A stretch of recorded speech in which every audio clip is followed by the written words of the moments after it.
पिता सुरक्षा का दूसरा नाम। लेकिन क्या आप जानते हैं, पिता की मृत्यु के बाद उनकी तस्वीर घर में लगाना भक्ति है या भूल, परंपरा है या ऊर्जा का गंभीर हस्तक्षेप? अगर आपके घर में भी दिवंगत पिता की तस्वीर लगी है, तो ये वीडियो आपके लिए है। कान खोल कर सुनिए, क्योंकि आज हम बताएंगे वो सच जो अक्सर छुपा दिया जाता है। पिता की तस्वीर देखकर आंखें नम हो जाती हैं, यादें ताजा हो जाती हैं।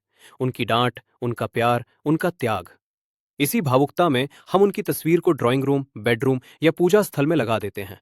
लेकिन सवाल यह है, क्या यह आत्मा के लिए सही है? और क्या यह घर के लिए शुभ है?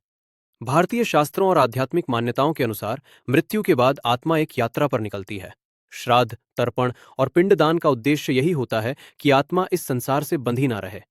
लेकिन जब हम दिवंगत व्यक्ति की तस्वीर घर में बार बार देखते हैं, तो वो स्मृति नहीं, बंधन बन जाती है। कहा जाता है, इससे आत्मा की शांति भंग हो सकती है। वास्तु और ऊर्जा विज्ञान कहता है, मृत व्यक्ति की तस्वीर स्थिर, भारी और शोकात्मक ऊर्जा उत्पन्न करती है। परिणाम क्या होता है? घर में उदासी, बिना कारण तनाव, आपसी कलह, आर्थिक रुकावट और कई बार स्वास्थ्य समस्याएं। खासतौर पर बेडरूम या पूजा स्थान में ऐसी तस्वीरें ऊर्जा असंतुलन पैदा करती हैं। सबसे बड़ी भूल तब होती है जब दिवंगत पिता की तस्वीर देवताओं के साथ पूजा घर में लगा दी जाती है। देवता ऊर्ध्व ऊर्जा है और मृत आत्मा स्थिर ऊर्जा। दोनों का एक स्थान पर होना आध्यात्मिक रूप से उचित नहीं माना गया है। ये भक्ति नहीं, अज्ञान है।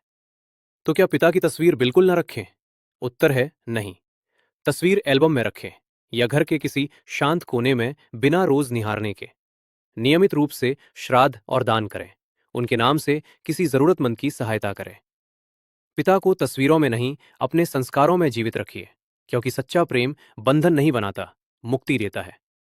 अगर ये जानकारी उपयोगी लगी हो तो इसे आगे जरूर साझा करें। किसी की आंखें खुल सकती हैं और किसी आत्मा को शांति मिल सकती है।